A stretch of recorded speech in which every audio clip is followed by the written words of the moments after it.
On the backside of Churchill Downs, just 2 days before the Kentucky Derby, a media frenzy surrounds the players in the Super Bowl of thoroughbred racing.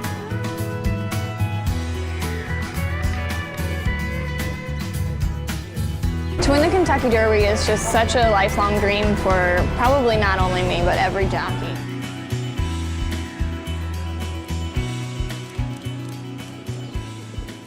Legendary jockey P.J. Cooksey is one of the sport's shining stars. She's the second woman to ever ride in the Derby, a true trailblazer for women and an inspiration to all. I'm Domenica Davis for Prachurta Media.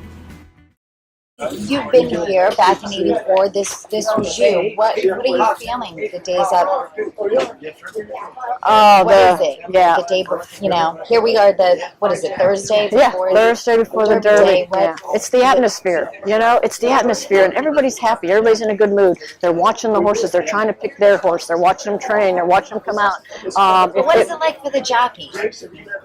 You just enjoy it. I mean, you've got other races that you're riding all week, so you tend the business, for the whole week of all the races that you're riding, and the time comes when they get you all together in the jockeys' quarters, all the Derby jockeys for the photo, and they take one big picture, and that's when it kind of starts to sink in, and it's like, wow, I'm in with the Derby jockeys, So you just enjoy it, you give all your autographs, and you just stay very humble, and when the time comes that you walk through that tunnel, that's when it's time to get down to business. So what was it like to be the only woman with such a male-dominated sport? What was that like for you? It was tough at times. It was very tough. I'm not going to say it was easy, and the guys treated me like a princess. First of all, not only did I have to deal with the male ego, but I had to deal with that little man ego, and that's always a whole lot bigger sometimes. And I had to prove myself capable on the racetrack, and they would put me in spots to where I either had to suck it up and get in there or get out, and put myself in a situation to where I didn't endanger myself or my horse, but it was tit for tat. See, because what they did to me, I learned, and then when it came time to a certain rider that was bothering me or doing something in a race, I was able to return the favor sometimes. In 25 years of racing, I was only in 3 fistfights, and I'm 3-0, so I won them all. It's about the passion in the sport. You have to have passion for it.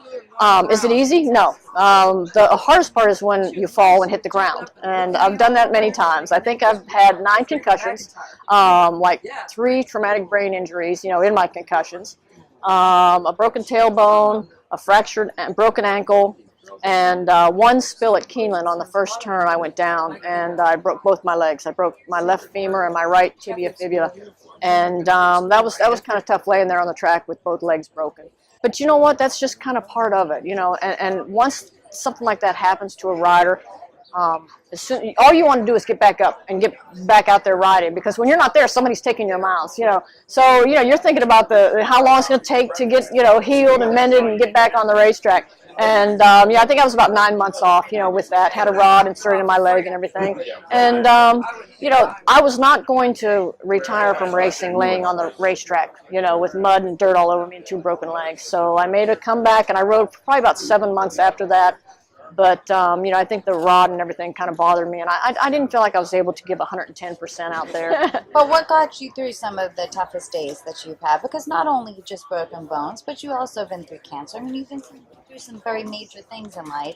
So what's got you through those days? My faith has gotten me through that. I have a very, very good faith, big faith in God, and before I go out to ride every day, I go in the back room and I say my prayers, and not to win races, not to win, and I just want to come back safe. I want all the riders, all the horses to come back safe, because that's what it's all about. I mean, it's a great sport, but it is a sport that, accidents happen, race car driving, and, every sport somebody or something can get hurt. I don't think it's a regret, but if I could have changed anything, I would have gone to, the Todd Pletchers, the Bob Bafferts, the Dwayne Lucases, the top trainers, and I would have asked them to ride me.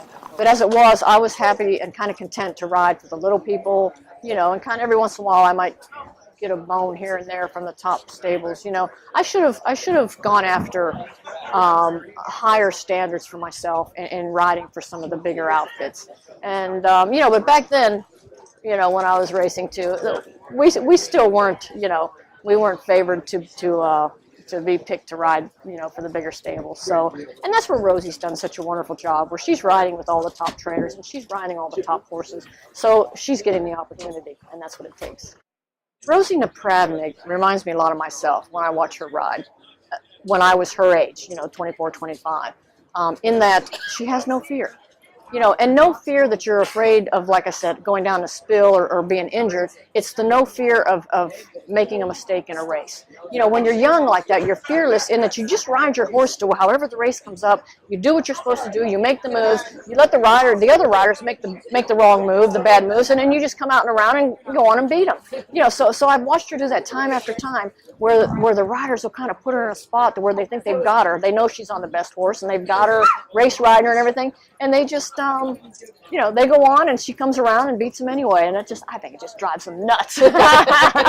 when there is a female jockey when a female jockey wins the Kentucky Derby, I think it would be Rosie Napravnik. You mentioned you retired. When did you? 2004.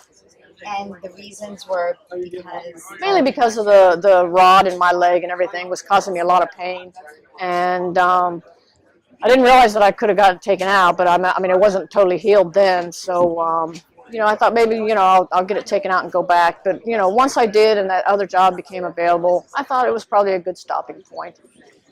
Do I miss it? Yes. Oh, very tough. I cried and cried and cried. I love coming out Derby week.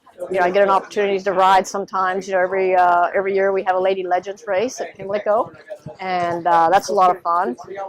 So I got to get ready for that, get fit, and we ride that race. I enjoy it.